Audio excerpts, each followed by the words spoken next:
Assalamualaikum warahmatullahi wabarakatuh. Apa kabar teman-teman semua, Bapak Ibu Guru? Senang sekali saya Namin Abi Ibnu Solihin, founder motivator pendidikan.com, ayah 4 anak tanpa gadget, bisa menyapa Bapak Ibu Guru di sesi ini.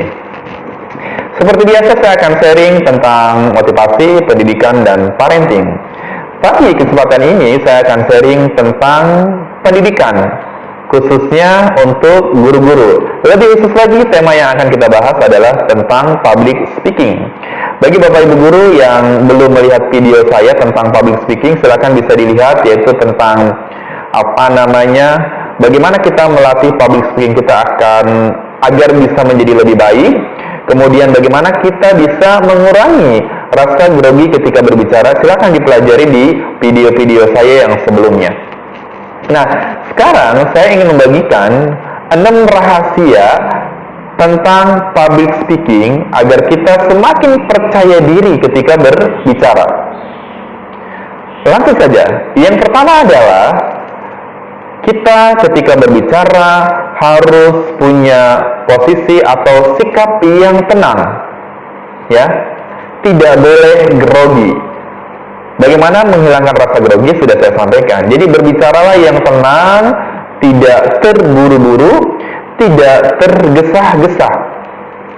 Dan ketenangan ini hanya kita dapatkan adalah ketika hati kita tidak bermaksiat kepada Allah Subhanahu wa taala, ketika kita tidak punya persoalan hidup, ketika kita kemudian tidak punya masalah-masalah yang membangun diri kita.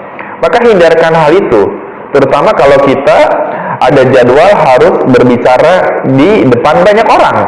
Maka pastikan hari itu kita tidak punya masalah dengan istri kita, nggak berantem, kita nggak habis berantem dengan teman kita, kita tidak pagi tadi misalkan ngomel dulu sama anak kita. Pastikan suasana pada hari itu dalam keadaan tenang, sehingga kita bisa berdiri dengan tenang, tegap, dan meyakinkan, seperti itu. Jadi bersikaplah dengan tenang agar cara bicara kita bisa menjadi lebih baik. Yang kedua, rahasianya ada di pengaturan suara. Ya, jadi perhatikan bagaimana intonasi suara kita. Kapan pelan, kapan sedang, kapan kencang. Di mana kita harus, misalkan, agak bersuara lebih tegas. Contoh, bersuara lebih tegas adalah, Bapak Ibu semua, kita harus melindungi anak-anak kita dari bahaya pornografi. Bapak Ibu semua, hari ini pornografi telah mengancam tatanan kehidupan kita, termasuk anak-anak kita yang mendapatkan semua dari gadget. Misalkan begitu ya. Itu intonasi berbicara kita, maka kita akan bisa berbicara lebih percaya diri, seperti itu. Yang ketiga adalah rahasia kalau kita mau punya kemampuan berbicara yang baik dan bagus adalah kita harus menjiwai tentang apa yang kita sampaikan. Maka saya sering katakan, saya hanya ingin ketika diundang mengisi seminar dan workshop atau training pada bidang yang saya tekuni.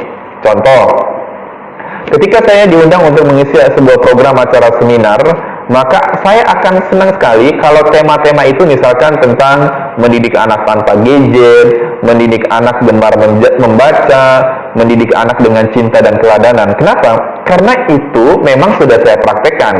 Jadi saya tidak hanya berbicara, tapi saya juga lebih banyak menceritakan pengalaman-pengalaman saya bagaimana membesarkan anak tanpa gadget, bagaimana saya membesarkan anak-anak saya gemar atau gila membaca, seperti itu.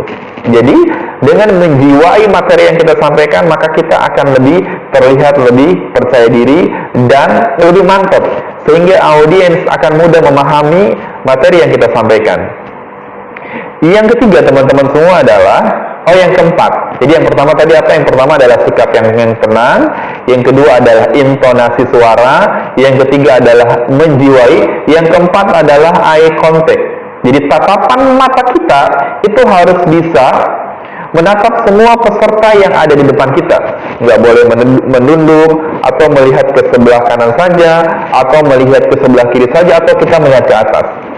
Ada 1000 peserta yang hadir di seminar kita usahakan untuk terus bergerak mata kita. Ketika kita bertanya dengan satu orang, misalkan, Ibu, gimana pendapat Ibu tentang anak-anak yang sejak kecil mereka sudah terpapar pornografi? Gimana, Bu? Kita perhatikan matanya, kita perhatikan mimik mukanya dengan antusias bagaimana dia menjawab pertanyaannya. Seperti itu. Jadi eye contact ini penting sekali agar kita ngerasa bahwa mereka adalah bagian dari kita, agar kita nggak ngerasa dilihatin oleh orang seperti itu. Nah, ini tentu kita juga perlu berlatih. Yang kelima adalah gestur tubuh.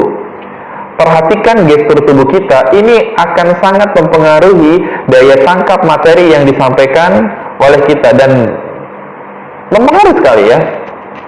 Jadi gestur tubuh ini akan terlihat lebih menarik kalau kita bicara daripada misalkan saya ngomong begini, Bapak Ibu guru, teman-teman semua, berbicara itu harus dengan cara yang baik ya. Nah, ini kan nggak enak.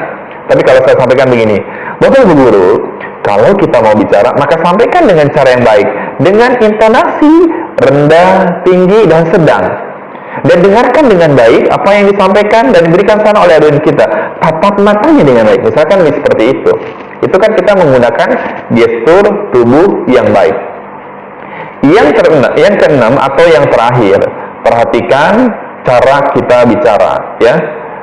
Kecepatan kita, dengan siapa kita bicara juga harus kita perhatikan. Apakah kita berbicara dengan anak-anak TK, dengan anak-anak SD, dosen-dosen atau mahasiswa, pelajar, dan para guru. Perhatikan, karena kecepatan berbicara ini mempengaruhi daya tangkap. Misalkan kita audiennya adalah orang tua, atau yang dari sisi keilmuan dia belum jago-jago banget, maka berbicaralah dengan pelan dan agak lambat gitu, supaya apa yang kita sampaikan itu mudah diterima oleh audiens kita, seperti itu. Nah, Bapak Ibu Guru, ini 6 rahasia agar kita punya kemampuan berbicara yang baik di depan umum. Semoga bermanfaat. Saya Namin Abi Ibnu Shalihin, founder motivator pendidikan.com, ayah 4 anak tanpa gadget. Jika ada saran dan kritik, silakan tulis di kolom komentar. Terima kasih.